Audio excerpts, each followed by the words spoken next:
Hari ini akan nanam bersama siapa saja, Pak? Hari ini kita secara serentak, secara simbolis kita menanam jagung. Kenapa kemudian Polri memilih komoditi jagung ketimbang komoditi yang lain? Lakukan evaluasi, ternyata kebutuhan jagung kita masih cukup tinggi. Dan jagung ternyata di data Badan Pusat Statistik itu kita masih impor. Hari ini kita menanam dengan pondok pesantren. Ya, pondok pesantren baru dilaksanakan hari ini, Pak. Oh, sebelumnya, baru pertama kali hari ini. Okay. Ya, dilaksanakan serentak seluruh Indonesia. Di lahan kurang lebih hampir sekitar 200.000 hektar. Harapan Pak Kapolri, moga-moga bisa terwujud 500 SPG di tahun 2025 ini. Data dari BPS itu menyebutkan bahwa ada lebih dari 7 juta orang di Indonesia itu menganggur, Pak. Untuk desk ketenagakerjaan. Oh, baru ya, artinya, ya, Pak? Baru. Desk ketenagakerjaan itu bukan hanya permasalahan-permasalahan tentang hubungan industrial aja, tapi juga mempersiapkan lapangan pekerjaan baru. Sobat Tempo, cakap-cakap kali ini hadir spesial langsung dari Jombang, Jawa Timur, karena kita akan ngobrol bersama dengan Wakapolri baru Republik Indonesia, ada Komjen Pol Deddy Prasetyo. Nanti kita juga akan punya kesempatan untuk ngobrol-ngobrol bersama beliau tentang program Astacita yang juga menjadi salah satu komitmen Polri. Seperti apa? Langsung aja kita tunggu. Yuk!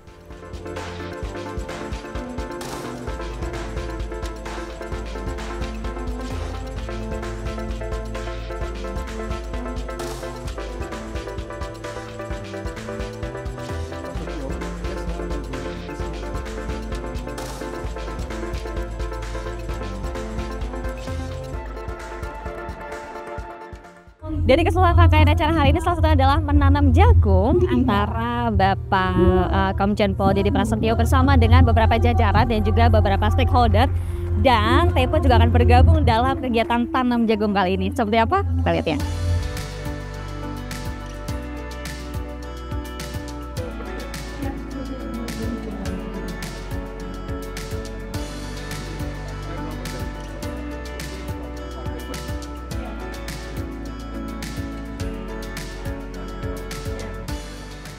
Pak Deddy, hari ini akan nanam bersama siapa saja, Pak? Hari ini kita secara serentak, secara simbolis kita menanam jagung dengan melibatkan dari pondok pesantren. Ya, pondok pesantren ada 264 pondok pesantren di Jawa Timur dengan luas lahan yang ditanam hari ini 500 hektar. Seluruh Indonesia juga akan melibatkan 264 pondok pesantren dengan luas lahan kurang lebih sekitar hampir 200 hektar, 200.000 hektar yang ditanam pada hari ini. Oke, Pak, tadi sempat monitor dengan teman-teman di sana itu gimana, Pak, kondisi komoditas yang dipanen di sini? Ya, Oke. Alhamdulillah di sini Jawa Timur selalu menjadi role model dengan bibit jagung yang betul-betul yang berkualitas. Tadi bibit jagung Bayangkara ini 1 hektar bisa menghasilkan 10-12 ton jagung dengan kualitas yang cukup baik. Andalan nih Pak, jagung Jawa Timur ya, Pak ya? Jawa Timur andalan. Mantap. Ya. Oke, kita mulai ya Pak berarti ya. Baik. Siap.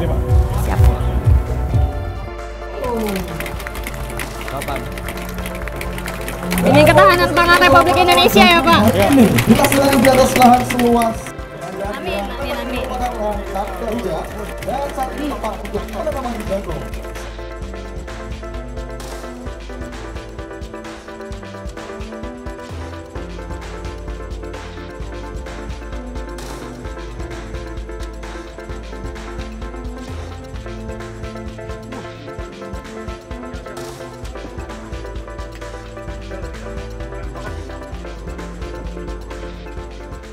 Sobat Tempo semuanya, 8 komitmen Astacita dari Prabowo Subianto sebagai Presiden Republik Indonesia ini juga menjadi bagian dari komitmen dari Kepolisian Republik Indonesia di bawah kepemimpinan Bapak Jenderal Polisi Listio Sigit Prabowo.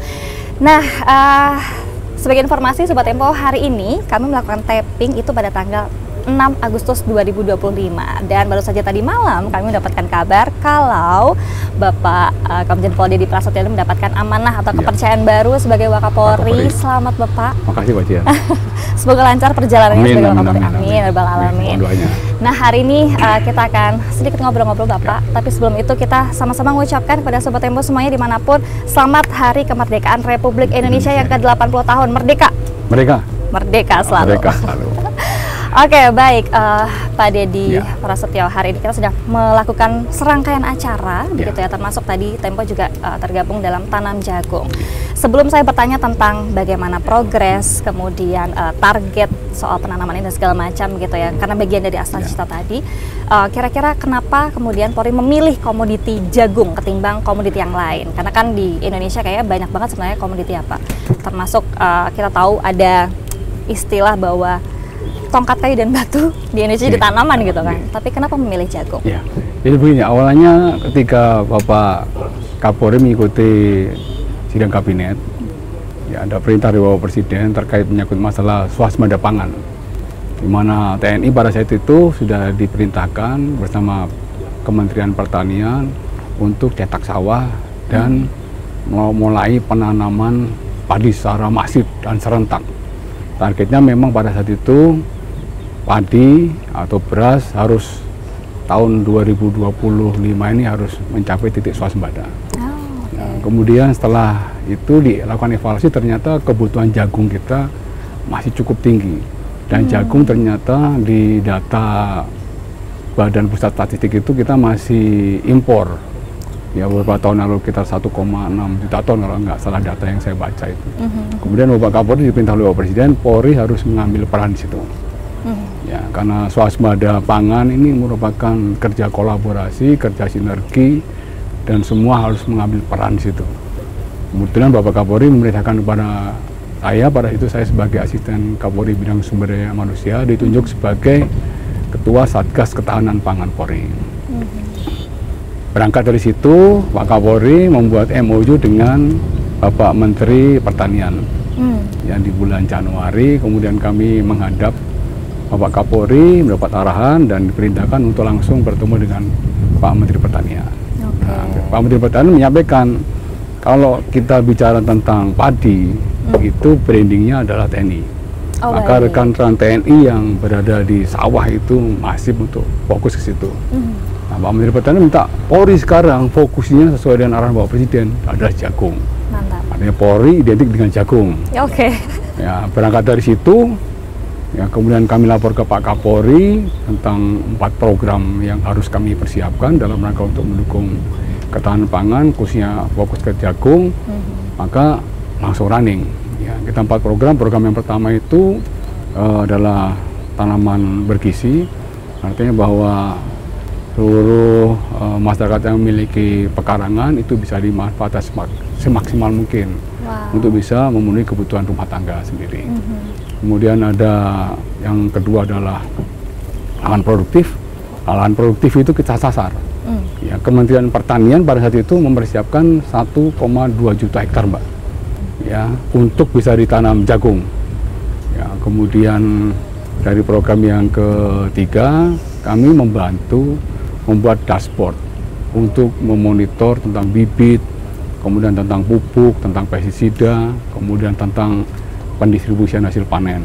Kemudian program yang keempat, kami laporkan ke Pak Menteri, Pak izin Pak, sesuai dengan Pak Kapolri, kami nanti akan merekrut Bakomsus Bintara Kompetensi Khusus di bidang pertanian. Ini baru pertama kali, Mbak. Di akhir tahun kemarin, akhir tahun 2024 kami merekrut 569 orang. Banyak antusias ya Pak? Ya, Bakomsus itu dari SMK Pertanian, SMK Perikanan, SMK Peternakan, dan itu tersebar di seluruh provinsi yang ada di Indonesia.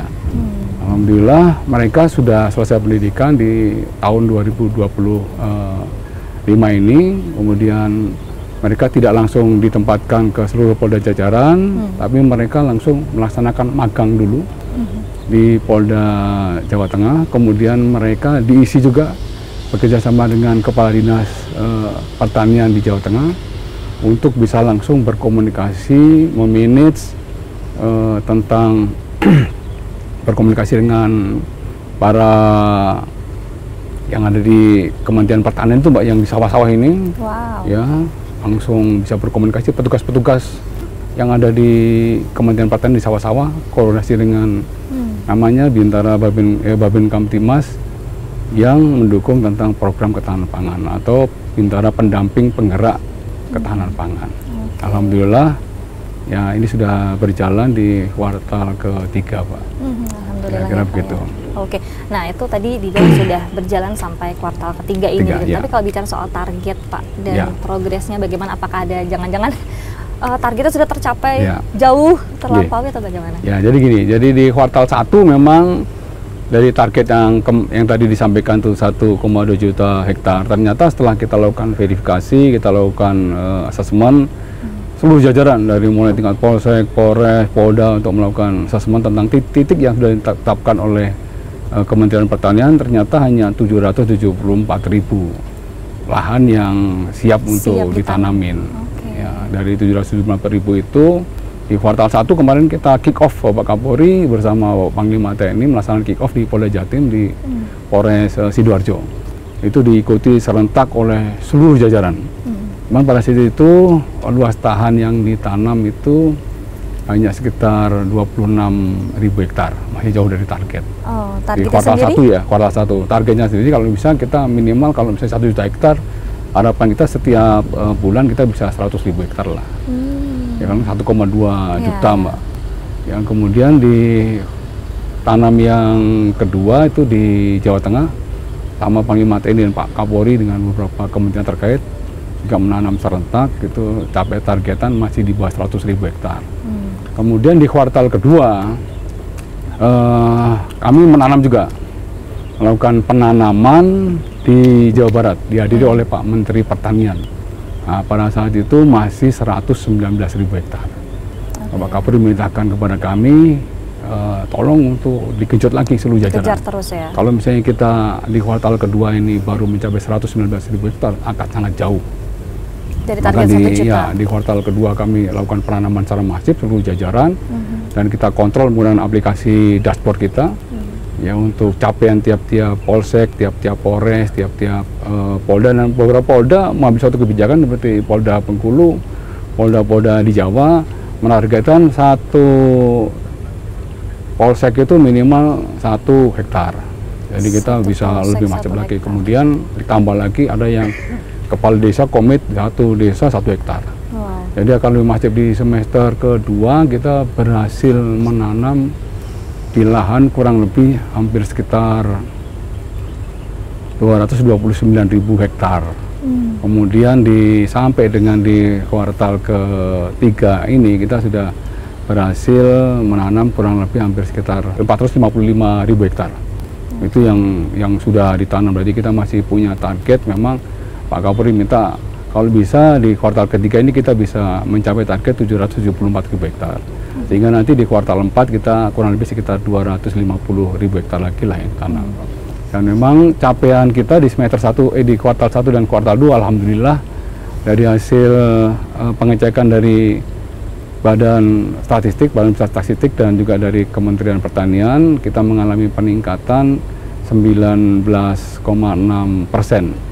Ya, nanti hampir 1,9 juta ton untuk meningkat dibanding dengan periode yang sama di kuartal 1, kuartal 2 tahun 2024. Tapi target ini terus akan digenjot, makanya kita tidak bisa hanya mengandalkan satu lahan pertanian yang sudah disiapkan oleh Kementerian Pertanian.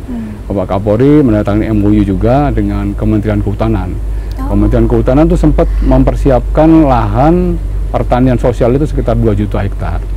Setelah dilakukan verifikasi lagi semuanya ternyata tidak sampai 1 juta hektar, lebih sekitar 700.000 hektar lah yang lahan yang betul-betul dihabiskan, karena tidak semua di lahan di pertanian sosial itu bisa ditanam jagung, Mbak. Jadi harus ada seling-seling dengan pohon tanaman keras. Karena tidak boleh ditanam jagung semuanya karena akan mengganggu ekosistem. Jadi ada strateginya ya Pak ternyata. Ya, ada semacam tumpang sari lah, ya, tumpang sari dengan tanaman keras. Jadi tanaman keras ditanam, habis tanaman keras sela-selanya itu baru boleh ditanam jagung. Ya, seperti itu. Ya, insya Allah lah hari ini kita juga tidak berhenti menanam, artinya tidak hanya berkolaborasi dengan 1-2 kementerian dan stakeholder terkait lainnya. Hari ini kita menanam dengan pondok pesantren. Ya, pondok pesantren baru dilaksanakan hari ini, Pak. Oh, sebelumnya baru pertama kali hari ini. Ya, dilaksanakan serentak seluruh Indonesia. Di lahan kurang lebih hampir sekitar 200.000 hektar. Kemudian di Jawa Timur sendiri 500 hektar yang ditanam, ya cukup besar Ya, untuk dari 745 pesantren yang terlibat di 33 provinsi ini, ada kurang lebih sekitar hampir 65.000 santri yang terlibat. Kemudian untuk polisi penggerak pertanian sendiri 268 polisi penggerak pertanian ini, ketahanan pangan kita libatkan semuanya. Ya, targetnya sih memang kalau misalnya di awal ini kan 26.000 hektar yang ditanam, target kita 200.000. Nah, ini kalau misalnya ditanam secara masif di semester di kuartal ketiga atau semester kedua ini, harapan Bapak Kapolri ya minimal capaian 780 atau 800.000 hektar untuk kuartal ketiga ini merupakan suatu ya keniscayaan lah, Pak. Amin. Dengan kerja kolaborasi semua pihak ini luar biasa. Kolaborasinya sepertinya dari berbagai dari berbagai elemen, termasuk betul. ini dari santri. Nah, swasembada pangan ini tanggung jawab kita semuanya. Swasembada pangan ini kaitan dengan kedaulatan suatu negara. Saya mengutip apa yang disampaikan oleh Bapak Presiden, bangsa ini tidak akan merdeka ya ketika masyarakatnya masih lapar. Oleh karenanya swasembada pangan ini merupakan suatu keharusan yang harus dilakukan oleh seluruh komponen bangsa. Dan Bapak Presiden pada saat kegiatan panen raya di kuartal kedua di Bengkayang, dipusatkan di Bengkayang, diikuti oleh seluruh Polda, itu beliau menyampaikan capaian Polri dan Polri mengambil peran ini, saya memberikan apresiasi. Bahwa ketika bicara tentang keterlibatan negara, maka semua komponen bangsa harus terlibat, termasuk di dalamnya Polri. Ya, Polri, bahwa Presiden juga menyampaikan bahwa kesejahteraan masyarakat ini merupakan salah satu tonggak daripada keamanan dan ketertiban masyarakat. Betul, ya, Pak. ketika keamanan ketertiban masyarakat ini bisa kita wujudkan, maka keberlangsungan pembangunan insya Allah pasti akan lancar. Amin. Maka semuanya memiliki keterkaitan. Ya, termasuk gitu. Kemarin apresiasi dari Bapak Presiden pada saat HUT Bayangkara ya, Pak ya. Ini memang kerja bersama sih Pak, mudah-mudahan lancar. Bayangkara Bapak Kapolri juga melaporkan progres ya untuk capaian-capaian yang sudah kita lakukan. Di dalam program ketahanan pangan, Bapak Kapolri juga mengambil suatu inisiatif ya. Karena serapan jagung itu ada kendala terkait menyangkut masalah gudang jagung. Ya, saya sampaikan dulu bahwa Bapak Kapolri membangun 18 gudang jagung di 12 provinsi yang dinilai merupakan sentra produksi jagung. Ya, 18 gudang jagung ini diharapkan bisa menampung atau bisa menerima jagung panen dari masyarakat. Satu gudang itu kapasitasnya 1.000 ton. Jadi kalau 18 gudang berarti 18.000 ton bisa diserap. Padahal kebutuhan gudang jagung nantinya itu untuk menampung kurang lebih sekitar 4 juta ton. Ya, cukup besar. Jadi dari target 1 juta hektar yang dikonversikan dari nanti hasil panen itu 4 juta ton. Kalau 4 juta ton, insya Allah kita bisa mencapai swasembada jagung. Amin. Ya, target kita kan itu tahun lalu kan sekitar 15 juta ton. Ya, tahun ini nambah 4 juta ton, berarti ada di kurang lebih sekitar 19 sampai 20 juta ton lah, Pak. Artinya kita bisa menuju swasembada jagung. Mantap. Baik Bapak, itu tadi kita juga sempat lihat ya di belakang. Oh, ini masih berlangsung. Ya. Ada beberapa teman-teman santri yang masih terus menanam ya, bagian dari komitmen tadi. Baik Pak, itu tadi soal upaya ketahanan pangan gitu dengan cara menanam jagung. Ada juga ini salah satu programnya Astacita yang juga diejawantahkan ke teman-teman Polri begitu soal makan bergizi gratis yang mana itu mendirikan beberapa SPPG ya Pak. Itu dari Sabang sampai Merauke kan Pak. Apakah itu menjadi langkah Polri juga untuk turut terlibat dalam menjaga stabilitas sosial? MBG itu juga berangkat dari hasil sidang kabinet. Pak Kapolri, semua kementerian lembaga diminta oleh Bapak Presiden juga ikut mengambil peran untuk makan bergizi gratis dalam rangka untuk meningkatkan SDM Indonesia menuju SDM emas di tahun 2045. Ya, asupan gizi merupakan salah satu hal yang paling penting bagi tumbuh kembangnya pemuda-pemuda kita. Setuju Pak. Ya, oleh karenanya Polri mengambil peran di situ. Kebetulan saya juga diperintah oleh Bapak Kapolri sebagai Kasatgas makan bergizi gratis Polri. Siap. Ya, yang nanti akan terus saya kembangkan. Itu memang targetnya di tahun 2025 ini memang Pak Kapolri menargetnya 100, Mbak. 100 SPG. SPPG, Ya. oke, di seluruh Indonesia. Seluruh Indonesia. Dari 100 SPG seluruh Indonesia itu saya pertama kali melakukan survei dan berkomunikasi koordinasi dengan teman-teman dari BKN. Kebetulan deputinya, salah satu deputinya, deputi pengadaan itu adalah teman saya satu angkatan. Dia Bituren Akmil tahun 90. Oke. Jadi komunikasi kami lebih Lancar intens, ya, Pak? lebih lancar. Oke. Ya, kami dikasih clue-cluenya, kemudian kami dikasih untuk model pembangunannya, kami dilakukan pendampingan untuk melakukan asesmen. Nah, maka kami lakukan pembangunan dulu untuk menjadi role model bagi seluruh Indonesia. Oh, Ya jadi nggak apa? mungkin kami memerintahkan Trial dulu. jajaran, kami sendiri belum melaksanakan. Maka kami membangun 2 SPPG dengan prototipe BKN, yang pertama di Pejaten, yang kemudian yang kedua di Cipinang. Ya, setelah running kami langsung memapping polda prioritas. Oh, Ya, ada 16 polda harus ada prioritas. dulu ya. Ya, pakai 16 polda prioritas. Dan 16 polda prioritas ternyata beberapa polda kayak Papua, saya ikut Bang, saya ikut Pak. Wah, kita tambah jadi 20 polda prioritas. Mantap. Dari 20 polda prioritas, masing-masing kami targetkan satu dulu. Tapi yang cepat langsung mengambil peran itu Polda Jabar dan Banten. Nah, Polda Jabar dan Banten itu bersamaan pada saat itu diresmikan oleh Bapak Kapolri, kemudian Bapak Menteri Pendidikan Dasar Menengah, kemudian ada dari Kepala BKN dan dari kantor staf kepresidenan. Ya, kita resmikan 4 SPG yang langsung operasional. Pejaten, Cipinang, Polda Jabar dan Polda Banten.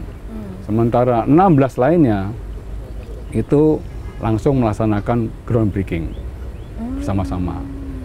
Ya, bersama-sama. Dalam proses perjalanan kita asistensi terus, kita komunikasi terus dengan BKN, kemudian kita menemukan pola. Ya, target Pak Kapolri, berapa Bang? Izin Pak, ini kita sudah mulai mendekati semua polda, kita minta 36 polda ini harus membangun SPPG. Ada yang satu polda ada lebih dari 2 Pak, ada 3 Pak, sehingga bisa mencapai pada situ di bulan April, Mei itu sekitar 78-79 SPPG on proses pembangunan. Ya, kemudian menjelang 1 Juli ternyata kami lapor Pak Kapolri, Pak izin Pak, kita menjelang 1 Juli kita sudah melampaui target Pak. Oh ya? Dari 78 sudah mencapai target 139. Pak Kapolri, oke. Berarti sudah menemukan polanya ya, Bang? Oh siap, sudah menemukan polanya Pak, kita Pak. Kita ternyata bisa menggunakan koperasi-koperasi yang ada di seluruh Polres, yang bekerja sama dengan pihak swasta, dengan pihak bank, itu memberikan kredit kepada koperasi-koperasi kita untuk membangun SPPG dengan tenor bunganya 5%. Ya, oke lah, masih worth it lah. Kita bangun udah 139. Dari 139 terus berkembang, Mbak. Kemudian Pak Kapolri meletakkan batu pertama lagi untuk pembangunan di Jawa Tengah. Jawa Tengah itu semua Polres, tambah 24 Polres, ya bangun. Jadi lebih lagi menjadi hampir 160-170. Kemudian beliau meletakkan batu pertama lagi di Polda Sumatera Utara. Polda Sumatera Utara semua Polres juga melakukan partisipasi ya pembangunan SPPG. Kemudian beliau meletakkan batu pertama lagi pembangunan serentak di Polda Riau. Polda Riau sama juga. Ya, Polda Riau tambahan juga, kurang lebih sekitar 10. Kemudian di Polda Lampung semuanya bertambah. Sehingga pada saat di Polda Lampung itu kita sudah di angka 359. Wah, SPPG. dari target awal 100. Ya, dari 100, kan udah 359, dan hari ini ya kita akan melaksanakan juga peletakan batu pertama lagi untuk pembangunan menuju 421, Mbak. Dari 421 kita bagi menjadi beberapa bagian. Kita ada 27 yang sudah langsung operasional. Ya, 27 di beberapa polda, khususnya Polda Jawa semua sudah operasional ada. Kemudian Kalimantan, Sumatera, Sulawesi, dan Papua itu sudah operasional. Kemudian ada 35 itu masih proses proses operasional, itu tinggal menunggu penunjukan kepala SPPG dari BKN dan juga virtual con. Kalau misalnya itu sudah dapat berarti tambah operasional kita. Kita sudah berada di angka 51 lah Agustus ini nanti. Moga-moga menjelang 17 Agustus ini akan bertambah lagi SPG Polri yang bisa operasional. Ya, kita juga dari 421 ini kita proyeksikan penerima manfaat itu nanti di akhir bulan Oktober atau November lah, kalau sudah operasional semua itu 1.475 anak yang akan menerima, bukan hanya anak aja Pak, jadi balita, kemudian ibu menyusui juga bagian daripada penerima manfaat. Ya. Kemudian dari 421 itu kalau misalnya dikonversikan untuk tenaga kerja atau sukarelawan yang berhasil kita serap, itu ada 21.000 lebih Mbak yang bisa kita serap. Ya. Dan harapan Pak Kapolri moga-moga bisa terwujud 500 SPG di tahun 2025 ini sebagai bentuk komitmen Bapak Kapolri untuk mendukung dan mensukseskan apa yang menjadi program prioritas Bapak Presiden. Nah, Pak Didi, sekarang kita beralih ke isu seputar PHK buruh. Nah, ini saya dapat informasi data dari BPS itu menyebutkan bahwa ada lebih dari 7 juta orang di Indonesia itu menganggur, Pak. Nah, ini Polri juga ternyata punya solusi sepertinya ya, terlibat untuk bisa mengurangi angka pengangguran tersebut. Itu sebetulnya apa sih Pak yang dilakukan oleh kawan-kawan Polri ini? Iya Pak, Kapolri memiliki koneksi yang cukup dekat atau hubungan networking yang cukup dekat dengan presiden-presiden buruh. Presiden buruh mengeluhkan dengan banyaknya PHK ini akan mengganggu baik perekonomian maupun situasi Kamtibmas secara umum. Dari hasil komunikasi dan koordinasi juga dengan Kementerian Tenaga Kerja, maka diputuskanlah Polri membentuk Desk Ketenagakerjaan. Oh, baru artinya ya, Pak? Baru. Jadi ini merupakan ide inisiatif dari Bapak Kapolri dan langsung beliau lapor ke Bapak Presiden dan mendapat restu dari Bapak Presiden untuk Desk Ketenagakerjaan Polri ini adalah sebagai wadah untuk menyelesaikan persoalan hubungan industrial dan ketenagakerjaan. Dan selain itu memberikan jaminan perlindungan kepada para pekerja. Serta Desk Ketenagakerjaan itu bukan hanya permasalahan-permasalahan tentang hubungan industrial aja, tapi juga mempersiapkan lapangan pekerjaan baru.